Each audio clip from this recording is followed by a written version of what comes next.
7. शेखचिल्ली ससुराल में। शेखचिल्ली ससुराल में शेखचिल्ली नाम का एक लड़का रहता था। उसकी मां बहुत गरीब थी। शेखचिल्ली का पिता मर चुका था। उसकी मां बेचारी किसी तरह शेखचिल्ली को पालती पोसती थी। शेखचिल्ली स्वभाव से नटखट तो था ही, साथ ही वह बेवकूफ भी था। उसकी बेवकूफी के कारण उसकी मां को बहुत से उल्हाने सुनने पड़ते थे। अंत में एक दिन उबकर उसने शेखचिल्ली को घर से निकाल दिया। शेखचिल्ली घर से निकलकर पड़ोस के एक दूसरे गांव में चला गया।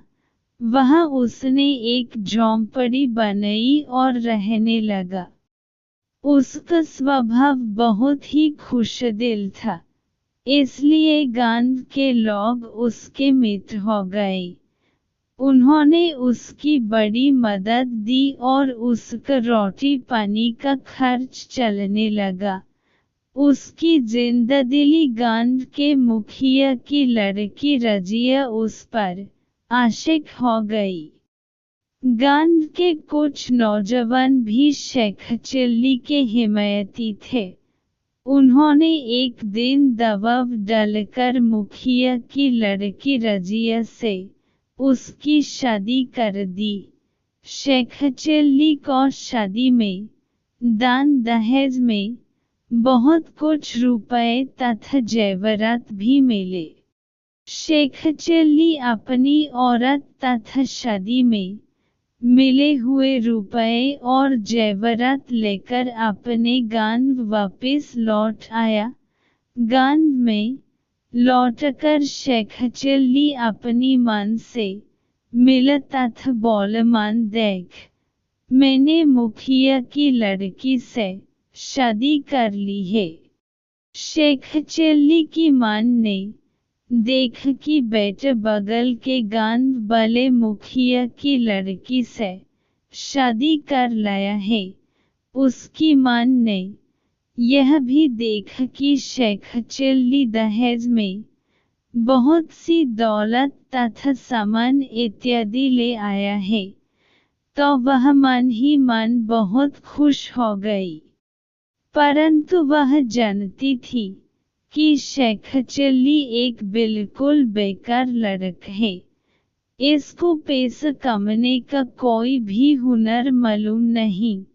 इसलिए वह कहने लगी, बेटा तू महलाना तो आदमी है, तेरे किए कुछ भी होने का नहीं। यह सुनकर शेखचिल्ली ने कहा, मां मैंने इतना बड़ा काम किया है, क्या यह कम है? उसकी मां ने कहा, बेटा यह बिल्ली के भाग्य से छिंक टूट गया है। तो अगर अपने मन से जानबूझकर कोई काम करे और उसमें कोई तरक्की करके 4 पैसे कमा कर ला सके, तो मैं जानूं तो मुझे बुढ़ापे में सुख नहीं दे सकता। यह सुनकर शेखचिल्ली ने कहा, मां तू ऐसा मत बोल, मैं वक्त आने पर तेरे लिए कुछ कर सकता हूँ। इसी तरह कुछ और वक्त बीत गया। उसकी औरत नैहर चली गई और 1 साल बीत गया। एक दिन उसने ससुराल जाने की ठान ली। मां से पूछा, अम्मी जान मेरी ससुराल कहाँ है, मुझे उसका पता बताओ ताकि मैं वहाँ एक बार हो आऊं, मैं भूल गया हूँ। इस पर उसकी मां ने कहा, बेटा तुझ में अक्ल तो है ही नहीं, इसलिए अगर मैंने पता बताया तो तू भूल जाएगा। इसलिए मेरी बात का ख्याल रखे तो सीता अपने ससुराल पहुंच जाएगा। यह कहकर उसने कहा, बैठ तू सीधा अपनी नाक की सेध में चले जाना, कहीं से इधर उधर मुड़न नहीं, बस सीधे अपनी ससुराल पहुंच जाएगा।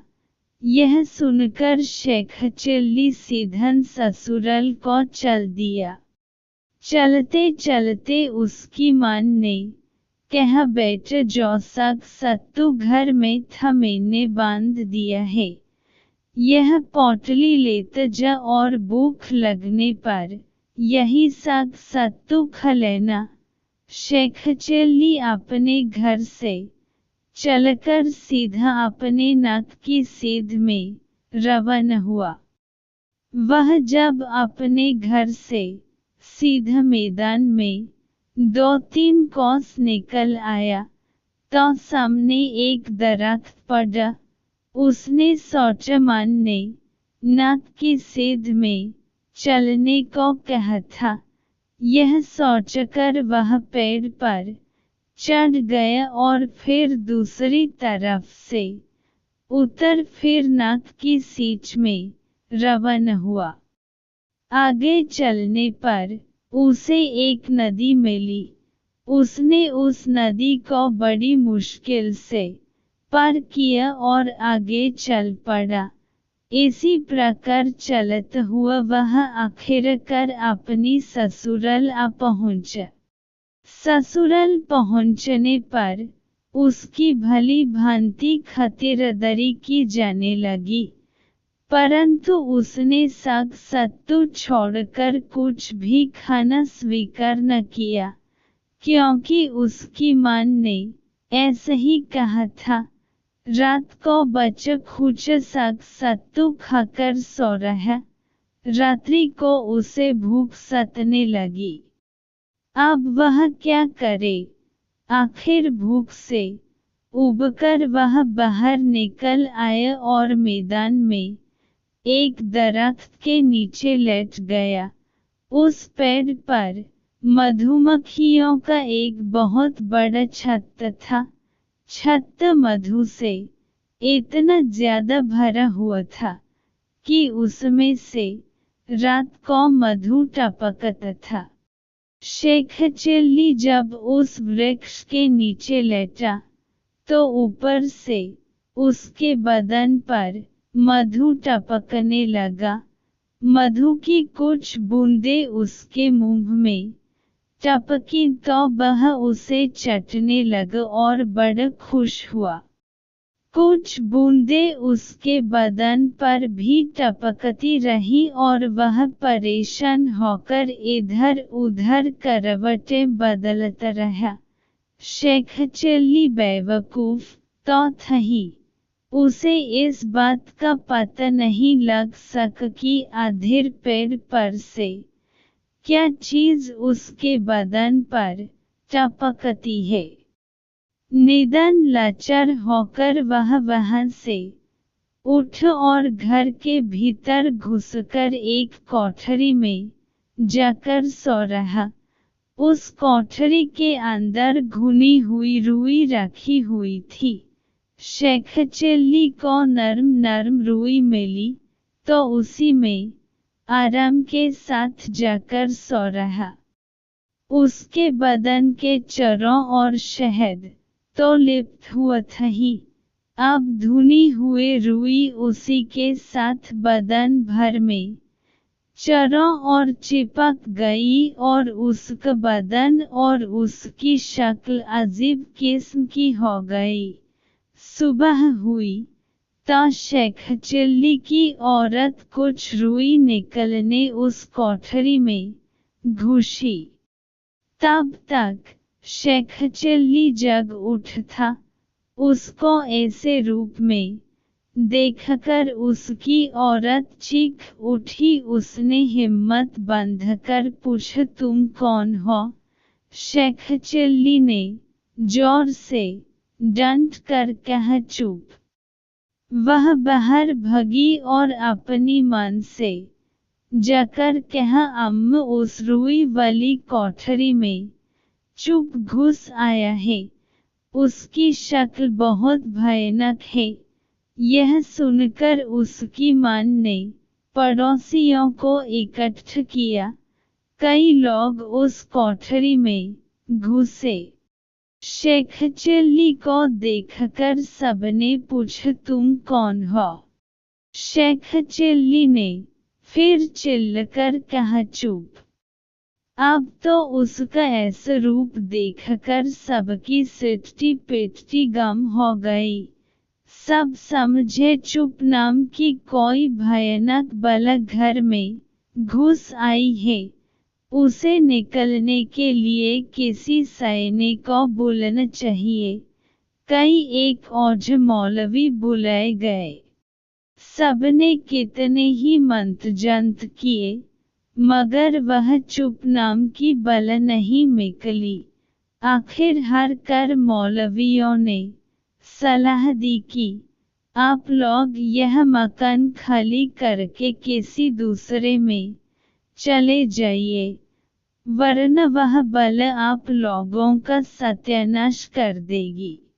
शेख चिल्ली के ससुराल वालों ने यह मकान खाली कर दिया और दूसरे मकान में चले गए।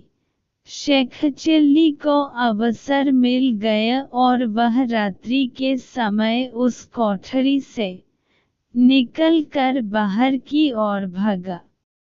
रास्ते में कुछ चोर दिखाई पड़े।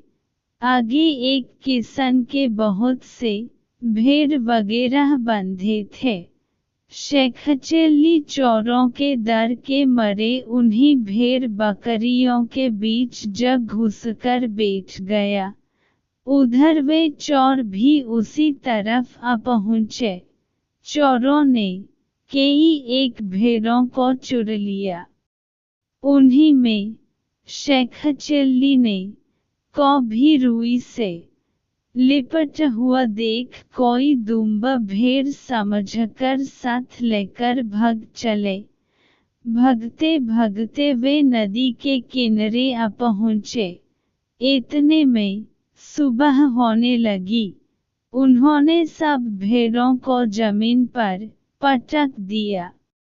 यह देखकर शेख चिल्ली ने कहा, मुझे थोड़ा धीरे से पटकना। उसकी आवाज़ सुनकर चोरों की ननी मर गई। उन्होंने समझ कि यह कोई भेड़ के रूप में भयानक बला है, जो कि इस तरह बोलती है। उन्होंने शेख चिल्ली को पानी में फेंक दिया और भाग चले। उधर पानी में शहद घुल जाने के कारण शेख चिल्ली के बदन पर चिपकी हुई रुई साफ हो गई। उसने बदन मल मल कर स्नान किया और सुबह होते ही ससुराल आया। दूसरे मकान में जाकर अपने ससुर को मिला और पूछा, आपने मकान क्यों छोड़ दिया? ससुर ने कहा, मेरे मकान में कोई चुप नाम की बला घुस गई है। शेख चिल्ली ने झूठ मूठ जाकर कोई मंत्र पढ़ दिया और फिर कहा वह बला चली गई। आखिर सब लोग उसी मकान में चले आए। शेख चिल्ली की बड़ी खातिरदारी हुई। वह ससुराल में ही रहने लगा। एक दिन उसने ससुर से कहा, मैं कोई कारोबार करना चाहता हूँ, मुझे एक गाड़ी बनवा दीजिए। दिन में लकड़ियाँ काटूंगा और गाड़ी में लाद कर बाजार में बेचूंगा। ससुर ने एक बैलगाड़ी बनवा दी। शेख चिल्ली ने जंगल से लकड़ियाँ लाने के लिए बैलगाड़ी जोती। बैलगाड़ी लेकर वह चला तो कुछ आगे जाकर गाड़ी जंगल में चरचूं की आवाज़ करने लगी। शेख चिल्ली ने सोचा, यह मेरे कारोबार का पहला दिन है, और यह गड़ी सली अपशकुन कर रही है।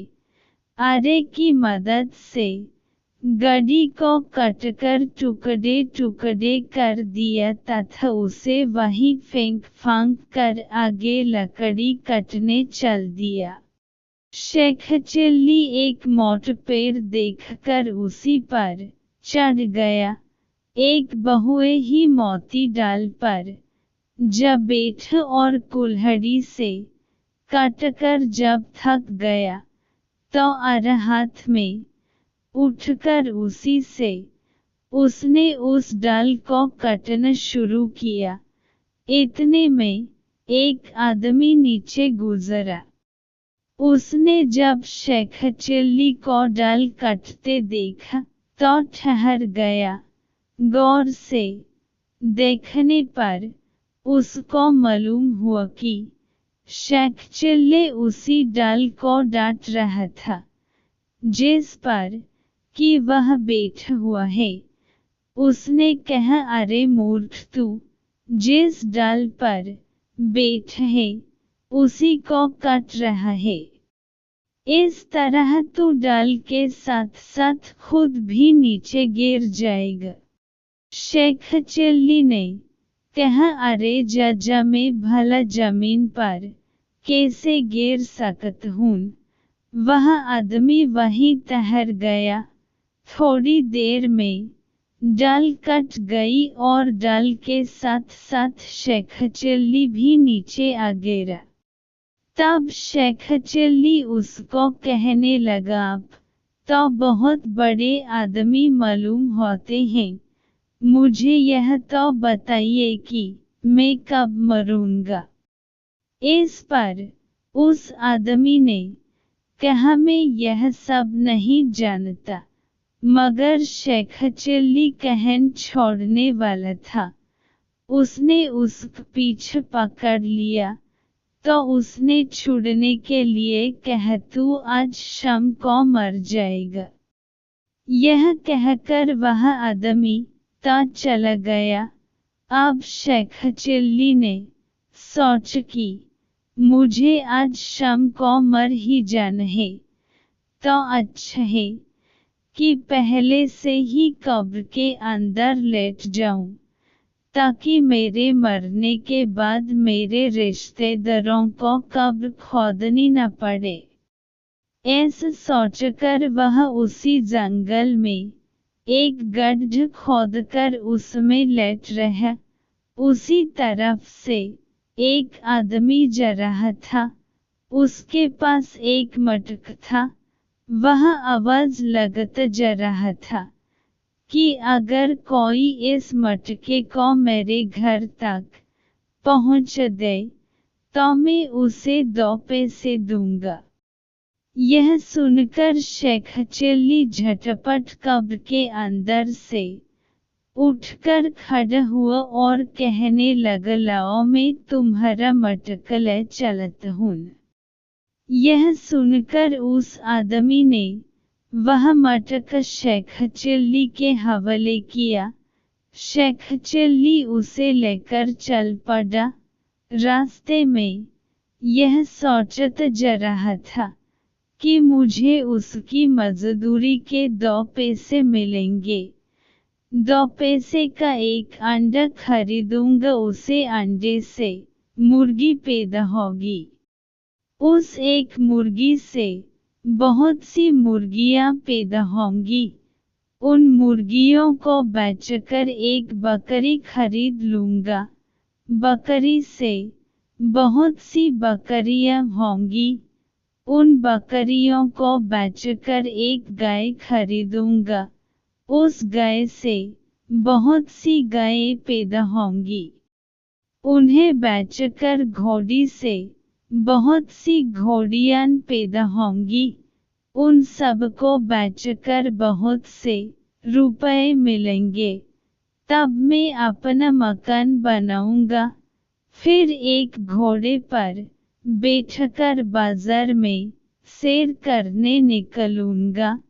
फिर कारोबार करके बहुत सी दौलत पैदा करूंगा। फिर घर में ठाठ से शाम को बैठक में हुक्क गुदगुदाऊंगा।